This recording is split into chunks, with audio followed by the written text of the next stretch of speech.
अस्सलाम वालेकुम दोस्तों। आज मैं जो कहानी लेके आया हूँ वो है शेर जैसा होनहार बनने से बेहतर है भेड़िए जैसा नस्ली होना। तो चलिए दोस्तों, कहानी शुरू करते हैं। भेड़िया वह जानवर है जो अपने वालिदैन का इंतहाई वफादार है। ये बुढ़ापे में अपने वालिदैन की खिदमत करता है। ये एक गैरतमंद जानवर है, इसलिए तुर्की अपनी औलाद को शेर के बजाय भेड़िए पर तशब्बी देते हैं। भेड़िया वाहिद ऐसा जानवर है जो अपनी आज़ादी पर कभी भी समझौता नहीं करता और किसी का गुलाम नहीं बनता, बल्कि जिस दिन पकड़ा जाता है उसी वक़्त से खुराक लेना बंद कर देता है। इसलिए इसको कभी भी आप चिड़ियाघर या फिर सर्कस में नहीं देख पाते।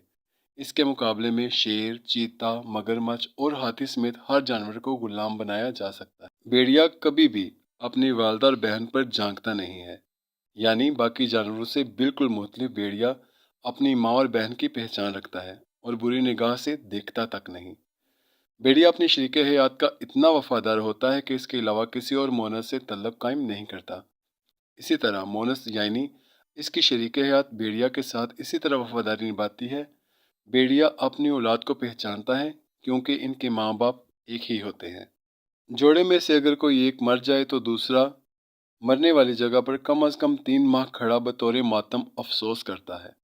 भेड़िए को अरबी जुबान में इब्ने अलबार कहा जाता है, यानी नेक बेटा, क्योंकि जब इसके वालिदैन बूढ़े हो जाते हैं तो ये इनके लिए शिकार करता है और इनका पूरा ख्याल रखता है। इसीलिए तुर्की अपनी औलाद को शेर के बजाय भेड़िए पर तशब्बी देते हैं। इनका मानना है कि शेर जैसा होनहार बनने से बेहतर है भेड़िए जैसा नस्ली होना। तो दोस्तों, ये थी हमारी आज की कहानी। उम्मीद करता हूँ कि ज़रूर अच्छी लगी होगी।